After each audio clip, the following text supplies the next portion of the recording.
All right. My name is Aaveri Davis. I am a special education teacher. This will be my 8th year teaching. I'm a Tulane MAT candidate that stands for the Masters in the Art of Teaching.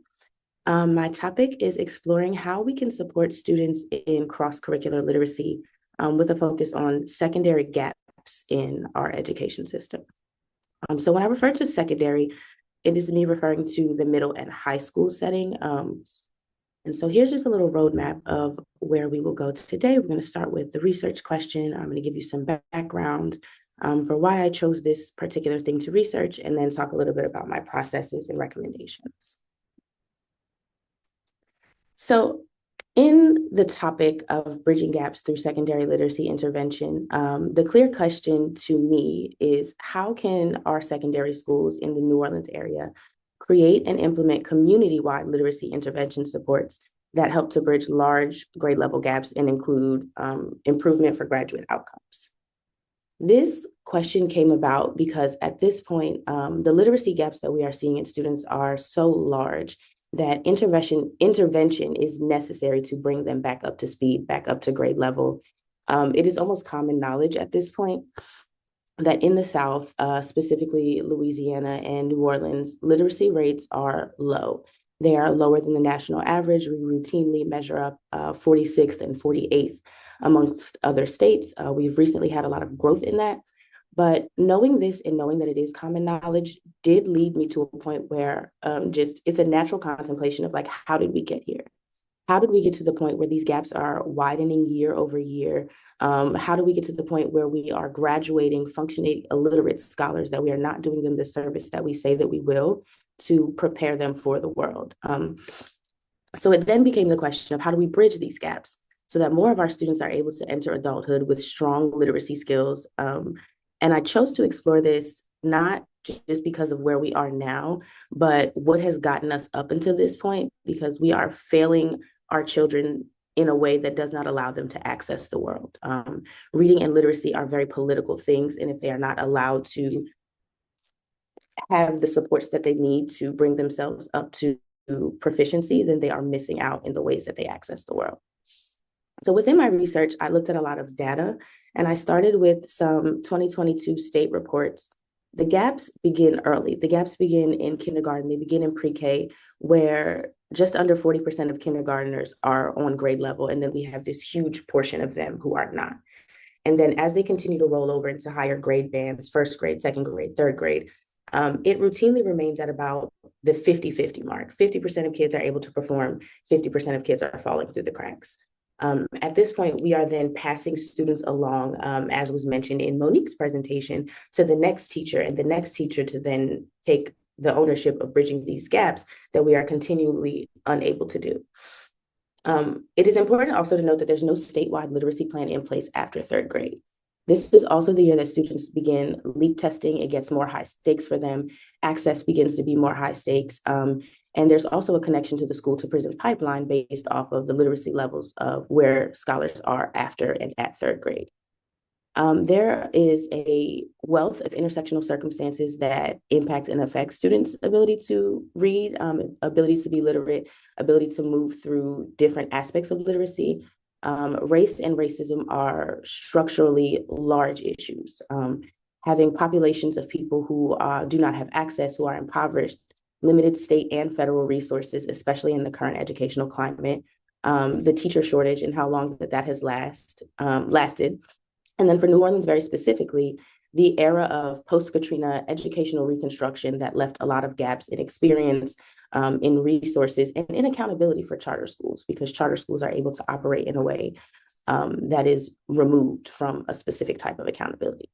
So all of these factors then continue to widen gaps, and we'll look at some more data here that gives us a picture of how even within the different bands of demographics that present. So by the time Black fourth graders are being assessed, by the time that they are moving past that high stakes, we're in the LEAP, it is what we do now, 61% of them are still below the basic reading level. They are not able to access grade level text. In comparison, 47% of our Latin students are experiencing those gaps. And then you start to see a really big difference when only 32% of the white students across same grade levels are experiencing these issues. So this is something that is affecting all of our students, but there's definitely a disproportionate rate in which they are being affected because of these circumstances. And as it shows to continue, when these students are then adults, and then we go and look at data for the parishes, there are many parishes, 5 out of 6, where 25% or more of adult residents are operating below a basic literacy level. And this data is as fresh as 2020. So through my research, there were a couple of quotes that really stood out to me from some parents and some community activists. The first being that when our children have mental health issues or stresses, we expect them to learn and read and catch the skills as if they don't have that. That jumped out to me just because of the way that it addresses some of those intersectional circumstances that are barriers to our students being able to focus on their literacy and able to really grasp what it means to be literate. Because literacy isn't just reading. The second of these quotes is that the impacts are on all of us. When the schools don't do their job, but the biggest impact is the impact it will have on the young person and their future. You are going to struggle to fill out a job application or maintain a job, one that actually pays you enough to provide for yourself. You definitely won't make it in college. These two quotes for me solidified that this is a cyclical issue. If we are able to continue to fail students in the school system, then they go out into society and they are not able to perform in ways that will allow them to thrive and survive. And then the cycle of poverty, of lack of resources, it all just continues. So outside of my research and what I was able to look at what others have seen in this trend, I was able to do some data collection within my own school and with teachers and even some MTSS, multi-tiered systems of support coordinators across the school. Those would be the people who are responsible for implementing intervention, planning intervention, making sure that it's happening, screeners for the kids, seeing where they are and where they need to go, goal setting, and things like that. So within my surveys, I was looking for quantitative and qualitative data.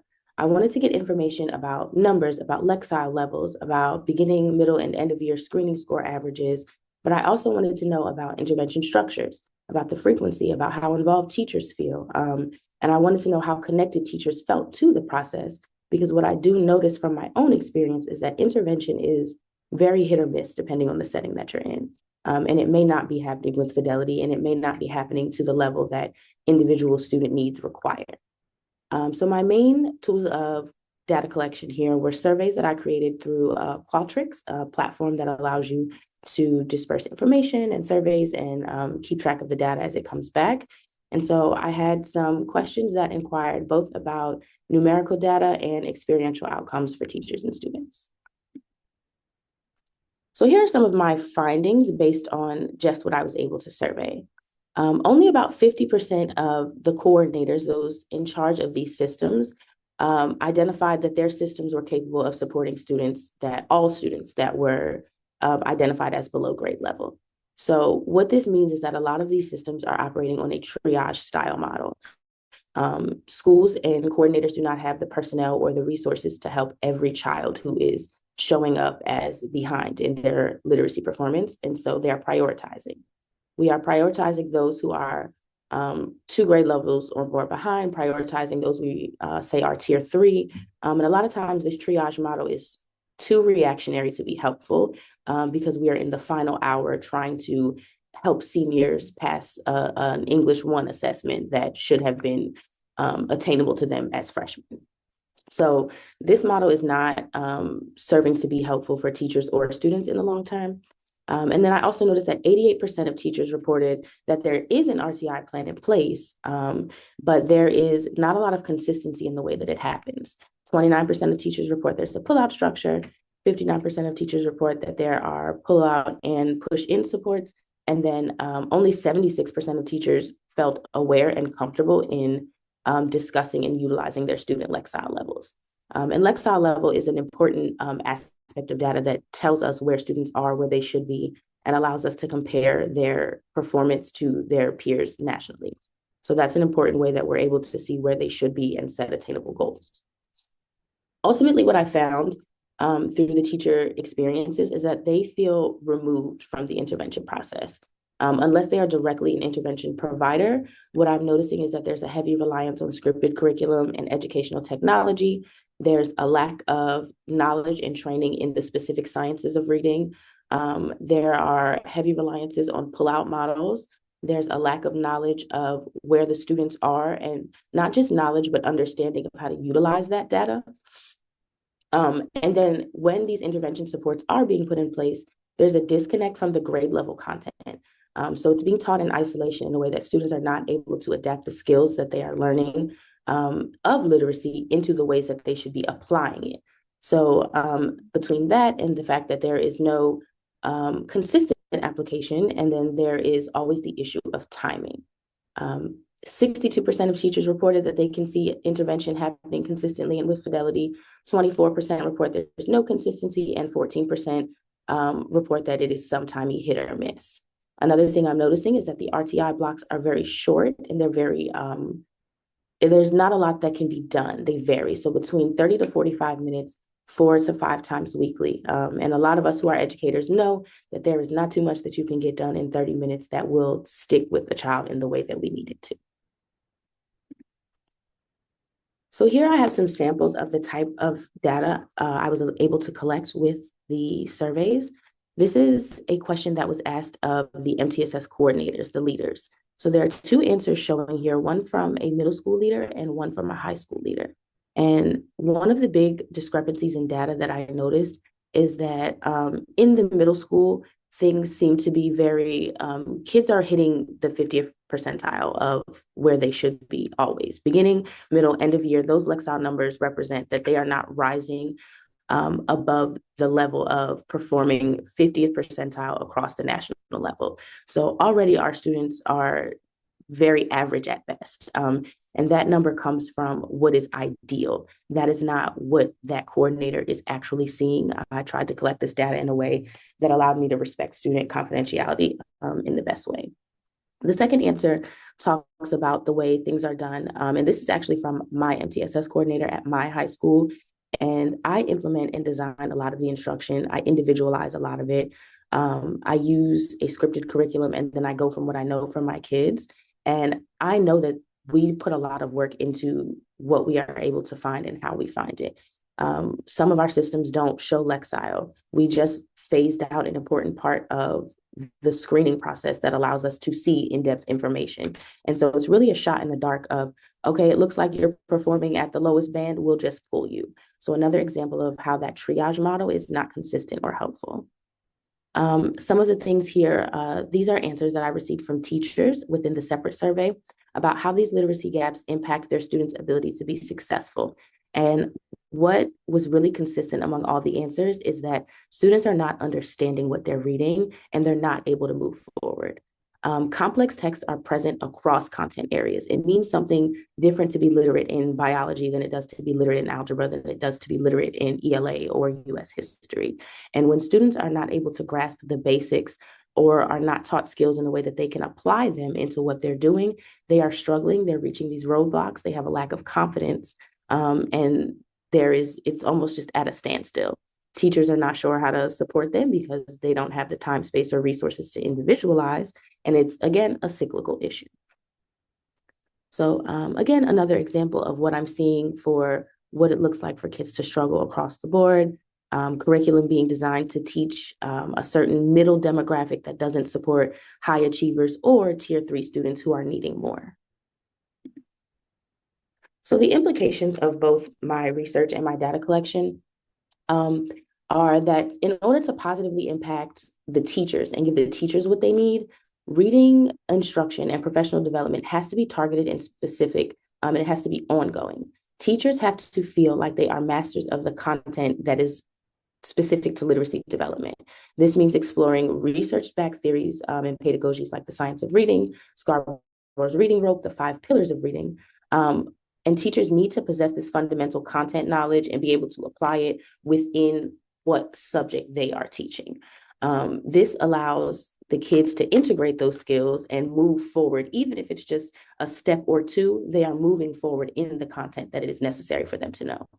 On average, teachers possess a very general knowledge of what it means to be literate, and it is the job of networks, districts, and I think those in administrative power to transition that position into specific literacy skills that they can then use to help their students across the board. Additionally, I am just noting from my research that 2/3 of American eighth graders cannot read or comprehend a text at a proficient level. And if we know that we're continuing to pass these kids along with wider and wider gaps, that just further places where we see the implications coming for graduates. So a lot of what intervention is outside of the ed tech and those removed processes is scripted curriculum. Scripted curriculum is very rigid, and teachers are often expected to say exactly what is on the page, and it doesn't leave a lot of room for student need or teacher adaptation. And so within my research, one of the most standout ideals that I found is that teachers should be implementing this curriculum from a resistance perspective. Curriculum adaptations are a sign of positive resistance. And I really enjoy the phrase positive resistance because it reframes what it looks like for teachers to push back in favor of what their kids actually need. And that is what, honestly, a big part of my recommendation is. We have to push back and say, this is not working. Mandated curricula is not just marginalizing the results of students and not able to help kids at every end of the spectrum, but it's also de-skilling teachers, and it doesn't allow them to look through the lens of what their kids realistically need. It just says, read this script from this page and hope for the best. So what's necessary is a lot of interactive sense making, communication between students and teachers about what is working, what isn't, culturally responsive teaching processes, because sometimes you have to say it in a way that kids understand before you can bring the academic language and processes into it. So curriculum adaptation is key to the sustained implementation. We can't expect the existing RTI structures to work if we are not able to move the curriculum around to work for us. So my key recommendations, and enjoy some pictures of my lovely students in the backs of their heads. One, training and resources for teachers is mandatory. It is necessary. Teachers need to have ongoing support in the science of reading, in updated research-backed ways to approach what their students need. It needs to be more than anchor charts, more than Lexia, more than a corrective reading textbook. Teachers need to know how to break down and scaffold from whatever ability level students are, whether it's phonemes, whether it's comprehension, whether it's morphology, and loop in their level of understanding from there. The second thing is direct and targeted literacy curriculum instruction. I am not saying that scripted curriculums are all bad. It is important that we teach directly to the pillars of literacy, teach directly to the skills of literacy and the concepts of print. But it is also imperative that we use that resistance mindset that I mentioned and make sure that the curriculum, we are leading the curriculum and the curriculum is not leading us. My third recommendation is that lessons of intervention need to not just happen in the pull-out setting. Teachers should be active participants. Teachers should be able to tailor instruction for their content area that includes skills of literacy and what it looks like to be literate in that content area. There are specific ways that we are literate in different disciplines, and students need to be able to think about it in that way. Literacy is not a one-size-fits-all. There are different avenues that we take to understand based off of where we are and what we're doing, and it is necessary for us to teach to that. And I believe that is my last slide. These are my resources. I was able to dive into some really interesting articles and statistics and some WDSU news articles to keep my focus local. And I just really enjoyed seeing how we could look at a wide scope of what kids need and bring it down to what is necessary right here in New Orleans.